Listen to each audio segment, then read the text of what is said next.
भयंकर युद्ध हुआ कुरुक्षेत्र का। कौरव सेना का नाश हुआ, कौरवों का नाश हुआ। भीमसेन की गदा ने दुर्योधन के जंघा को फाड़ दिया। पीड़ा से कराहता हुआ दुर्योधन पृथ्वी पर पड़ा है। उस वक्त भर्तुः प्रियं द्रौणीरिति स्म पश्यन्, अपने स्वामी, अपने राजा, अपने मुखिया दुर्योधन का भला करने की, हित करने की इच्छा से द्रौणी, द्रोण गुरु का बेटा, अश्वत्थामा नाम उसका,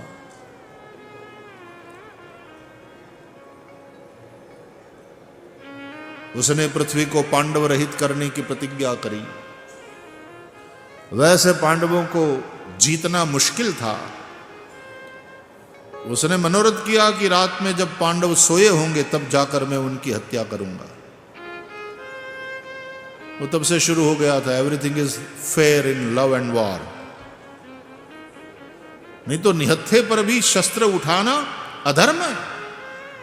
लेकिन कुरुक्षेत्र में युद्ध में बहुत प्रकार के अधर्म हुए हैं। जिस प्रकार अभिमन्यु को मारा गया, वो कोई धर्म था क्या?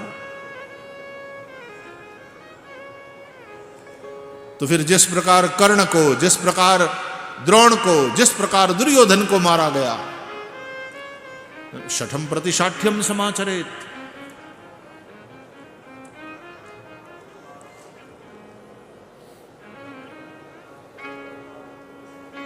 आज भगवान द्वारकाधीश पांडवों को लेकर के अन्यत्र गए हैं।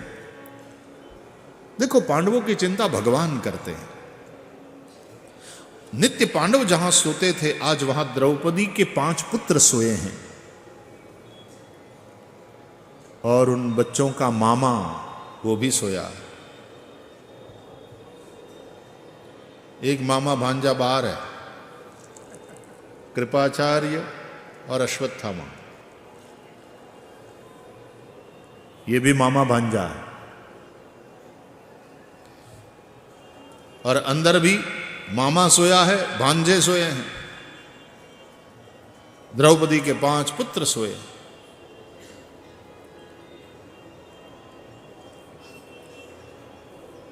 अश्वत्थामा ने रात्रि के समय में वहां जाकर के द्रौपदी के सोए हुए उन कुमारों की हत्या करी, मस्तक काट दिए 5 के, खत्म किया सबको जितना थे सोए थे वहां। और उन 5 मस्तकों को शिखा से पकड़ करके वो हरा नारियल पकड़ करके नहीं ले जाता आदमी, नारियल पानी, 5 मस्तकों को लेकर दुर्योधन के सामने फेंका। लो दुर्योधन, ये तुम्हारे 5 पांडवों के मस्तक।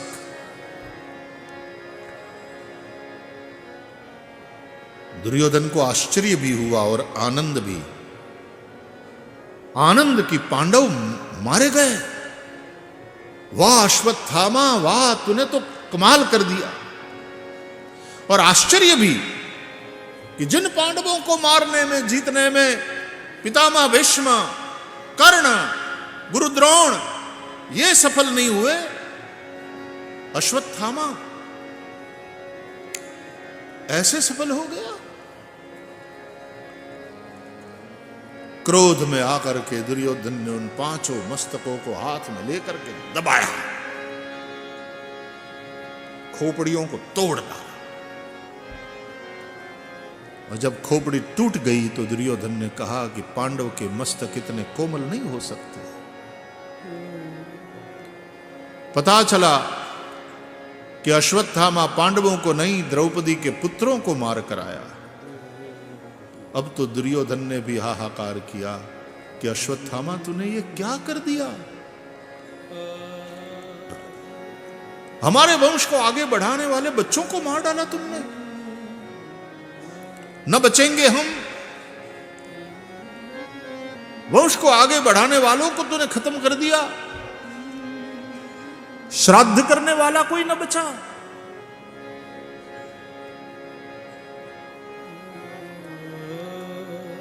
लेकिन दुर्योधन को पता नहीं कि वंश को आगे बढ़ाने वाला बालक, जिस अभिमन्यु को तुम लोगों ने मार डाला है, उसकी विधवा पत्नी उत्तरा के उदर में पल रहा है।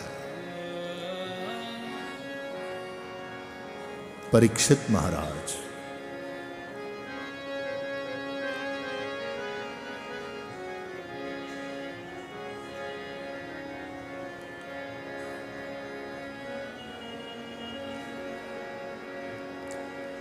जब अश्वत्थामा को पता चला कि अभिमन्यु की युवावस्था में विधवा हुई पत्नी उत्तरा के गर्भ में अभिमन्यु का बालक है, तो उसका नाश करने के लिए उसने ब्रह्मास्त्र छोड़ा और 5 पांडवों को मारने के लिए 5 बाण छोड़े। 5 बाणों को आते देखा, जैसे मिसाइल्स नहीं आती। अभी तो थोड़ी गाजा में और इजराइल में शांति हो गई है, नहीं तो वो मिसाइल जो छूटती है वो कहां गिरेगी। 5 बाणों को आते देखा और पांडव उन बाणों का प्रतिकार करने के लिए हाथ में धनुष्य उठा लिए। उसके पहले पांडव कुछ करते, उसके पहले ही भगवान ने सुदर्शन चक्र छोड़ा और 5 बाणों को आकाश में ही काट कर टुकड़े टुकड़े टुकड़े कर दिया। पांडवों की भगवान ने रक्षा की।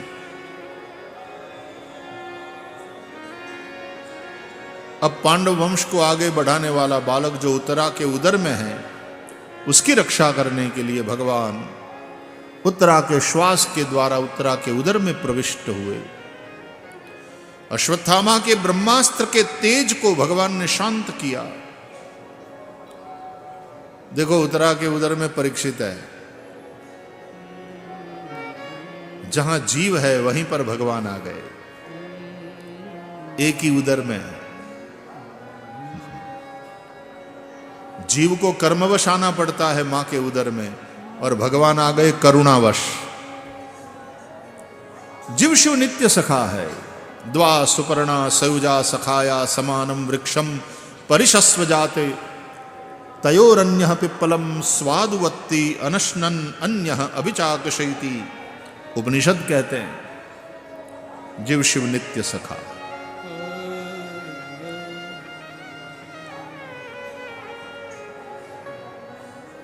जब रक्षा करी भगवान ने,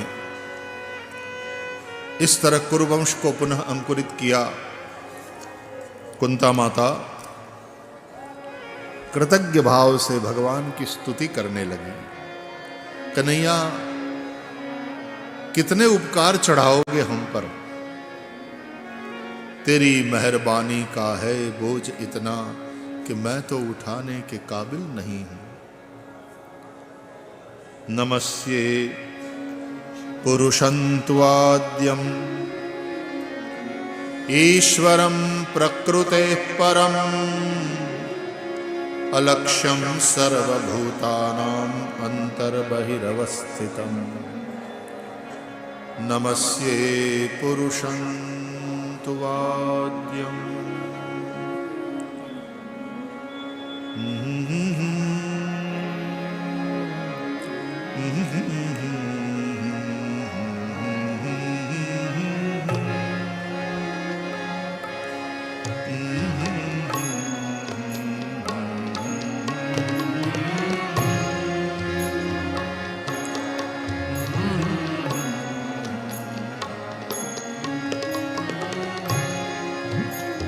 यथा ऋषिकेश खलेन देवकी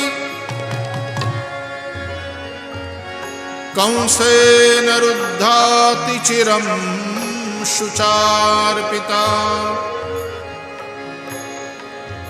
विमोचिताहं च सहात्मजा विभो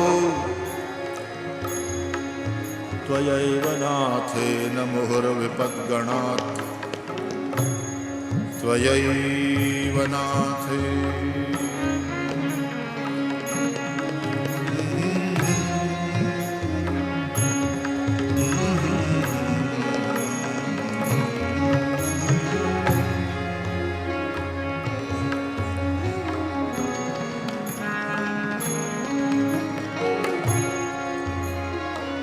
कृष्णाय वासुदेवाय देवकी नंदनाय च नंदगोपकुमाराय गोविंदाय नमो नमः। गोविंदाय नमो नमः। गोविंदाय नमः।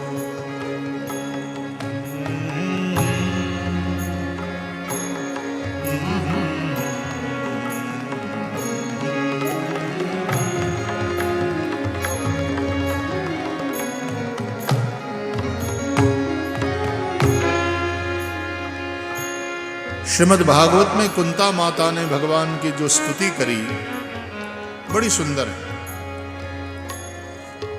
नमस्ये पुरुषं तुवाद्यम्। ध्यान से पढ़िएगा भागवत। कुंता माता ने स्तुति का प्रारंभ किया है नमस्ये शब्द से,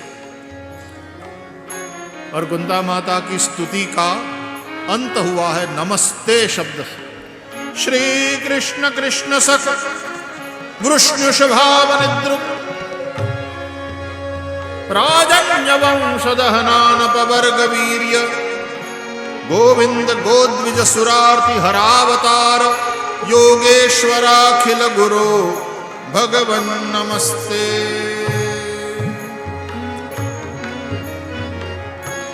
श्री कृष्ण कृष्ण सख वृष्णुषभावनिद्रुप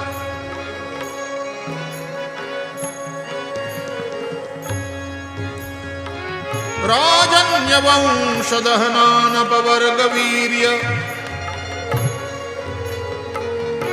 गोविंद गोद्विज सुरार्ति हरावतार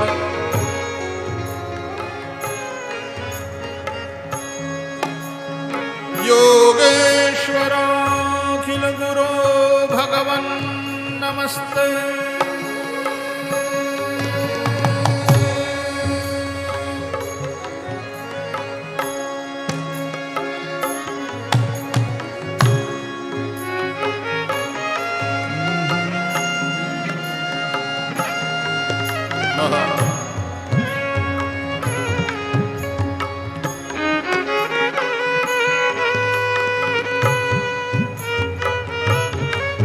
नमस्ये शब्द से प्रारंभ, नमस्ते शब्द से अंत, मतलब कुंता माता ने स्तुति को नमस्कार से संपुटित किया है।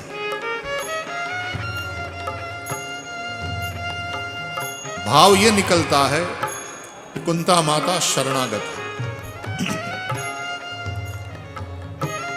तरहि न बिनु से ये मम स्वामी राम नमामि नमामि नमामि।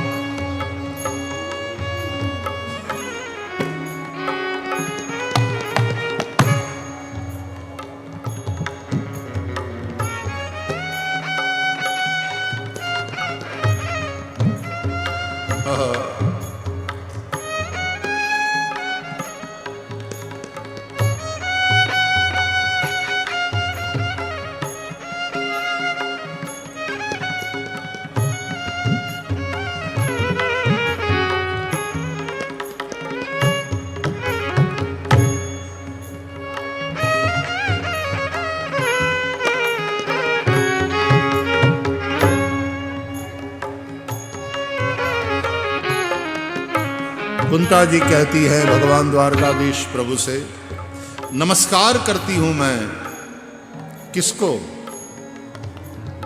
बुआ अपने भतीजे को नमन कर रही है। भतीजे को चाहिए ना बुआ को पाए लागे। कुंता बुआ है, श्री कृष्ण भतीजा। लेकिन कुंता जी कहती है मैं अपने भाई के बेटे को, अपने भतीजे को नमन नहीं कर रही है। मैं नमन कर रही हूं किसको? नमस्ये पुरुषं तुवाद्यम्।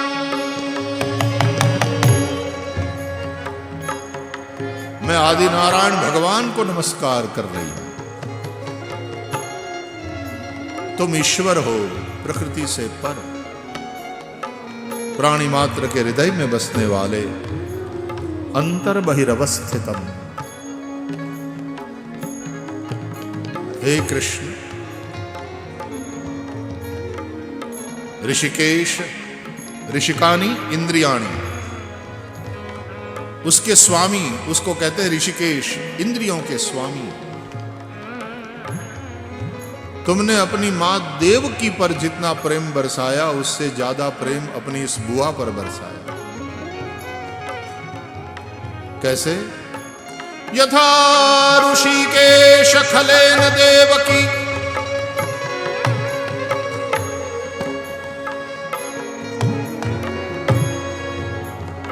कंसेन रुद्धाति चिरं शुचार्पिता। दुष्ट कंस से तुमने अपनी मां देवकी की तो रक्षा करी,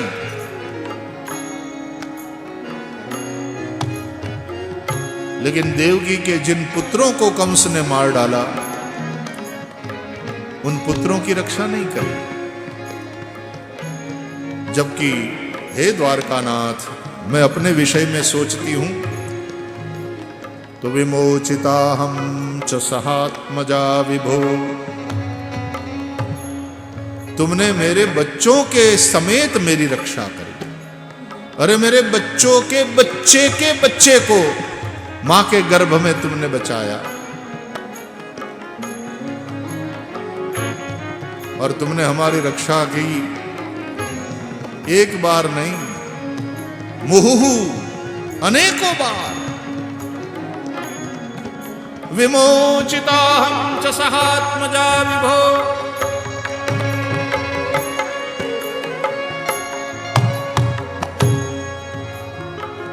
त्वयैव नाथेन मुहुर्विपद्गणात्। विपत्तियों के समूह से हे कृष्ण, तुमने अनेकों बार हमारी रक्षा करी।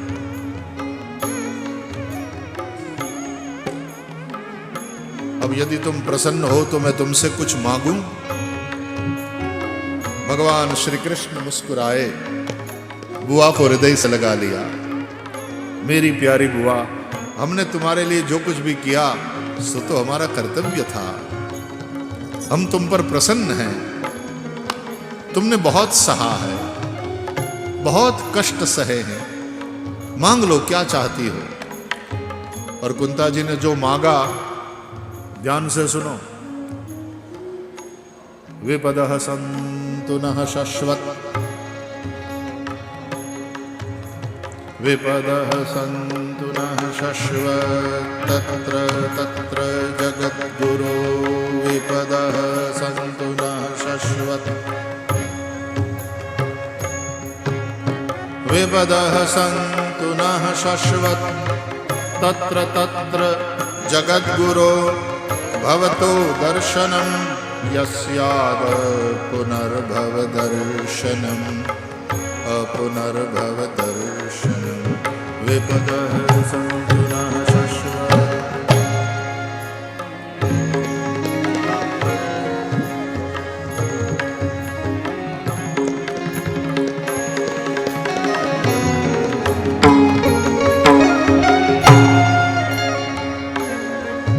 कृष्ण, मेरे जीवन को विपत्तियों से भर दो।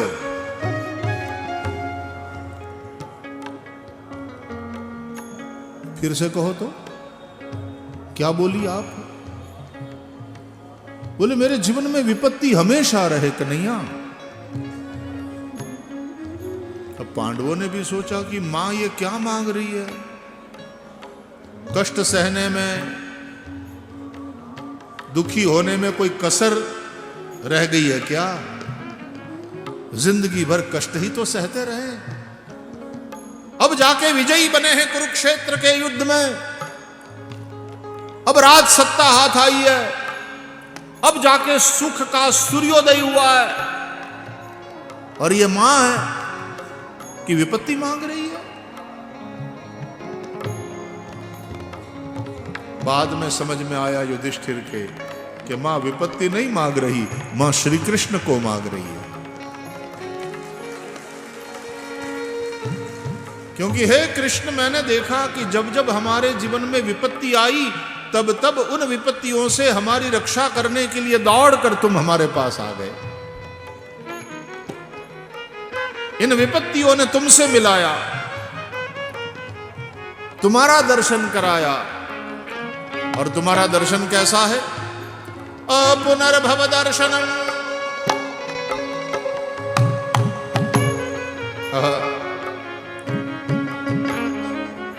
एक बार जिसको दर्शन मिल जाए, उसको फिर दूसरी बार संसार में ही नहीं आना पड़ता। वो पुनर्भव नहीं होता, पुनर्जन्म नहीं होता, उसका संसार ही मिट जाता है। असारः खलु संसारः दुःख रूपी विमोहकः। असारः खलु संसारः दुःख रूपी विमोहकः।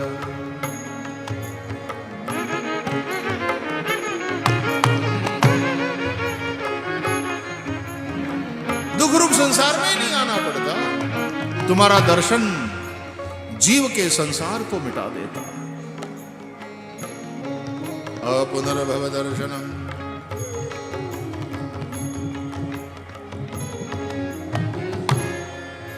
देखो, सुख के पास लंबाई है, चौड़ाई है, लेकिन सुख के पास गहराई नहीं है। गहराई दुख के पास। अचानक से जो लोग धनवान बन जाते हैं, पैसे वाले बन जाते हैं, अचानक से सुख का फैलाव हो जाता है, लेकिन फिर कभी कभी वो सुख बड़ा छीछरा।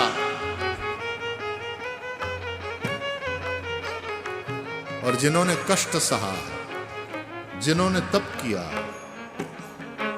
उनके व्यक्तित्व में एक गहराई है, एक गांभीर्य है, एक ठहराव।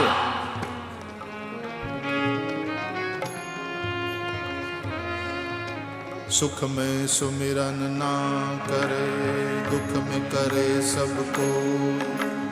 जो सुख में सुमिरन करे, तो दुख कहाँ से हो। सुख में सुमिरन ना करे, सुख में सुमिरन ना करे, ना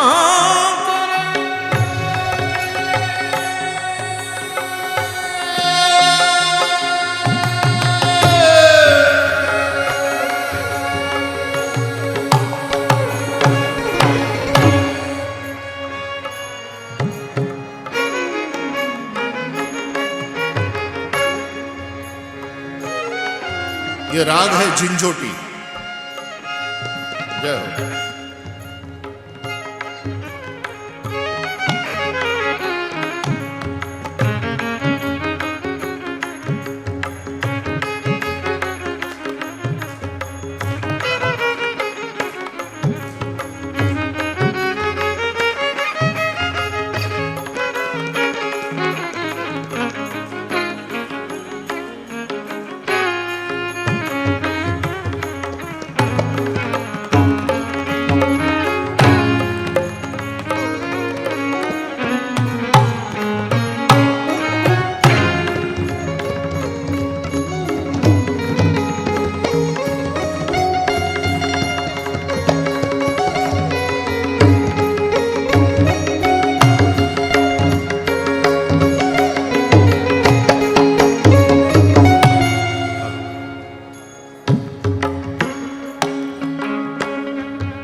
किसी भी राग में भागवत जी का भी गायन कर लो, रामचरितमानस का भी गायन कर लो। ये नारदीय पद्धति है, संगीत वाली। नारद जी के हाथ में वीणा है, करताल है। ये संगीत प्रधान पद्धति। व्यास पद्धति में संगीत वंगीत नहीं होता, वो प्रवचन प्रधान होती है कथा, और ये कीर्तन प्रधान, गायन प्रधान। भगवान को गायन बहुत प्रिय है। मद्भक्ता यत्र गायन्ति तत्र तिष्ठामि नारद।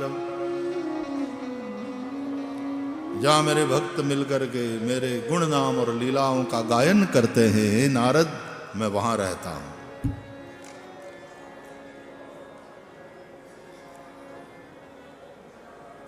वहां भगवान भी आकर नाचने लगते हैं। ननर्त मध्ये त्रिकमेव तत्र।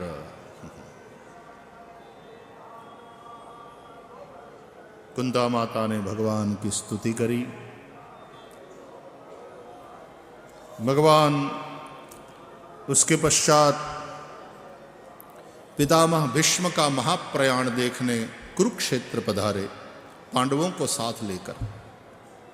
महाभारत का ये महान पात्र विदाई की तैयारी कर रहा है। अद्भुत पात्र है पितामह भीष्म का। शरशैया पर सोए हैं। शयानम शरपंजरे। असंख्य बाणों से बींधी हुई ये काया, आगे से लगे बाण शरीर को बींध कर, पीछे से नोक सबकी निकली है, और तब पितामह भीष्म यूं गिरे। वे बाण सब पृथ्वी में धंस गए, लेकिन पितामह भीष्म का शरीर पृथ्वी पर पड़ा नहीं, बाणों की वो शैया बन गई। उसके ऊपर शरीर धरती से अद्धर खून बह बह कर निकल चुका। मरे इसलिए नहीं कि इच्छावर्ती मृत्यु के मालिक है। उत्तरायण के पवित्र समय में मैं देह त्याग करूंगा। आकाश, वायु, जल, तेज, पृथ्वी, पांचों महाभूत ने जिनके शुक्र को स्पर्श भी नहीं किया है, ऐसा वह ऊर्ध्वरेता महात्मा गांगेय शंतनुसुत, पिता के सुख के लिए भीष्म प्रतिज्ञा करने वाला ये महापुरुष, जिसका आदर स्वयं श्री कृष्ण भी करते हैं। देश के ऋषि मुनि, साधु संत इनका आदर करते हैं। उत्तरायण के पवित्र समय में ये देह त्याग करने वाले हैं, जान करके अनेक साधु संत वहां पधारे, ऋषि मुनि वहां पर पधारे। ऋषियों का जमावड़ा हो गया। ऋषियों से घिरे थे पितामह भीष्म। रथ आया है, पांचों पांडव, साथ में द्रौपदी और स्वयं द्वारकाधीश प्रभु पधारे हैं। उतरकर पांडवों ने पितामह को प्रणाम किया। द्रौपदी ने भी पितामह से आशीर्वाद लिया। द्वारकाधीश प्रभु जब समीप आकर खड़े हो गए, पितामह भीष्म की दृष्टि द्वारकाधीश श्री कृष्ण पर पड़ी। नयन भिगाए। वाचा तो अभी है, आंखें भिग गई, बोल पड़े, आ गए वासुदेव, तुम्हारी ही प्रतीक्षा थी। सदेव देवो भगवान प्रतीक्षता,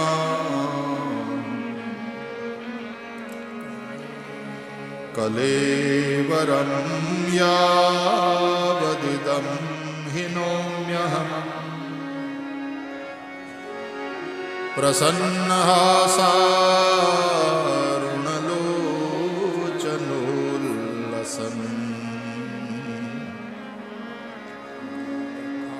मुखाम्बुजोध्यान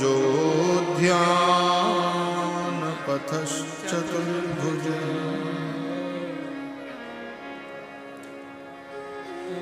हे देवों के देव,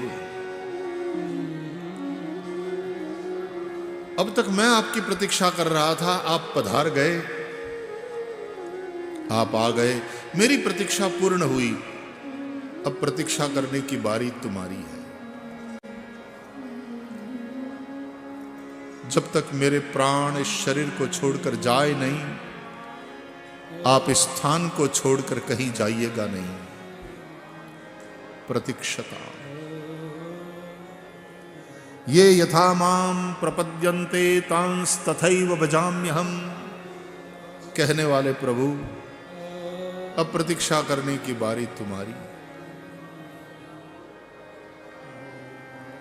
जो जैसे भगवान को भजता है, भगवान उसको उस तरह से भजते हैं। इस कलिकाल में मन को शुद्ध करने के लिए योग, यज्ञ, जप, तप, व्रत, पूजा इत्यादि उतने कारगर नहीं है। वे साधन श्रेष्ठ हैं, लेकिन अमुक फसल अमुक ऋतु में ही अच्छे से उगती है। फसलों की भी ऋतु होती है। तो योग, यज्ञ, जप, तप, व्रत, पूजा आदि आदि साधन श्रेष्ठ हैं, नो डाउट, लेकिन कलिकाल है ये। इसमें तो राम ही सुमिरिय गाय राम ही संतत सुनिय राम गुणग्राम। राम का सुमिरन करो, भगवान की लीलाओं का गायन करो, नाम का संकीर्तन करो, भगवान की दिव्य लीला कथा का श्रवण करो। श्रवण, स्मरण, कीर्तन, नाम स्मरण ये भी है। तो ऐसे यह दिव्य श्रीमद् भागवती कथा जो मन को विशुद्ध करती है, हमें भगवत कृपा से प्राप्त है। भगवान वेदव्यास जी ने इसकी रचना करी। शुकम अध्यापयामास, शुकदेव को अध्ययन कराया और श्री शुकदेव जी ने गंगा तट पर अनशन लेकर बैठे राजा परीक्षित को यह भागवत सुनाया। परीक्षित के जन्म कर्म की कथा फिर सुत महाराज ने सुनाया। कौरवों और पांडवों में कुरुक्षेत्र में युद्ध हुआ। रामायण में राम और रावण के मध्य जो युद्ध हुआ वो धर्म अधर्म का। महाभारत में कुरुक्षेत्र में जो युद्ध हुआ वो न्याय और अन्याय का संघर्ष। पांडव न्याय के लिए लड़े हैं, कौरवों ने पांडवों के प्रति अन्याय किया। अन्याय करने वाला तो दोषी है ही है, अन्याय को चुपचाप सह लेने वाला भी दोषी है। भगवान कहते तू क्षत्रिय है अर्जुन, छोड़ने की बात मत कर कि इन सबको मारने से और इन सबके सगे संबंधियों के खून से सने हुए भोगों को भोगना मैं नहीं चाहता। भुंजीय भोगान रुधिर प्रदिग्धान, इससे तो अच्छा है मैं सन्यासी बन जाऊं, 5 घर की भिक्षा मांगकर पेट भर लूंगा। मैं अपने इन अपनों को क्यों मारूं? भगवान ने कहा तू उनमें आक्रांताओं को देख, अपनों को नहीं। और दूसरी बात कि तू इनको नहीं मारेगा तो क्या ये हमेशा के लिए जिंदा रह जाएंगे? अरे मुझ काल स्वरूप परमात्मा ने मारा ही हुआ है उनको। मये वेते निहता पूर्वमेव निमित्त मात्रम भव सव्यसाचन, तू तो निमित्त बन। क्षात्र तेज है, अन्याय सह लेने वाला क्षत्रिय नहीं हो सकता। युद्धाय कृत निश्चय, अन्याय को चुपचाप सह लेने वाली प्रजा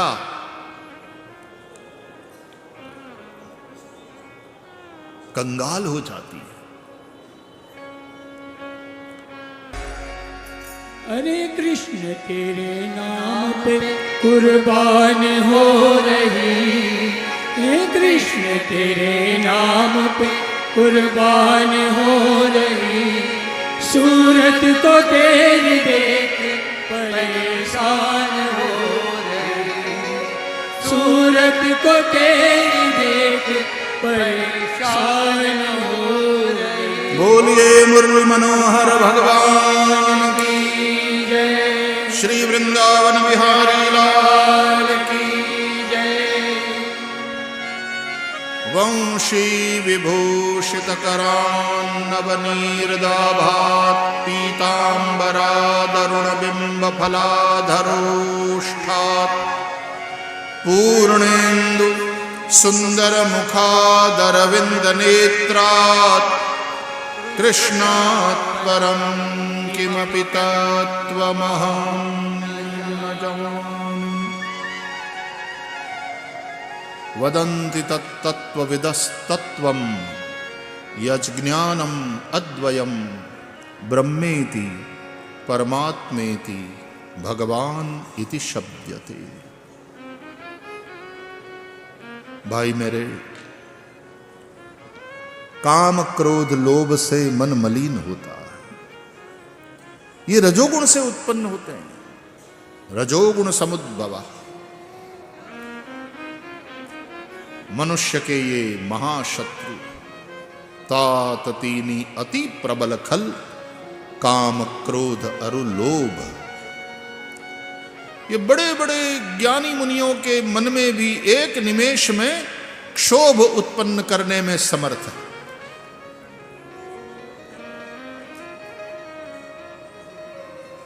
मन की मलिनता को धोने के लिए ये कुंभ पर्व है, ये भगवान की मंगलमयी कथा है। इसलिए व्यास जी कहते हैं, एतस्मात् अपरं किंचन मनः शुद्ध्यै न विद्यते। मन को शुद्ध करने में श्रीमद् भागवत के समान यानी भगवत कथा के समान श्रेष्ठ और कोई साधन नहीं है। रामचरितमानस के अंत में गोस्वामी तुलसीदास जी ने भी इसी बात को अलग ढंग से कहा कि एहि कलिकाल न साधन दूजा। एहि कलिकाल न साधन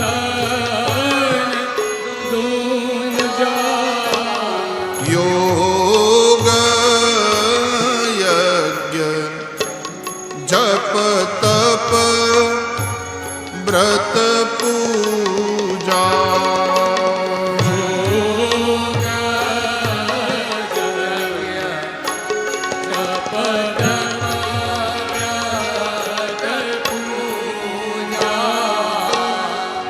राम ही सुमीरिय गाइय राम ही सुमीरिय गाइय राम। संतत सुनिय राम गुण ग्राम सुनिय राम गुण ग्राम ही। यही कलिकाल न साधन दूजा।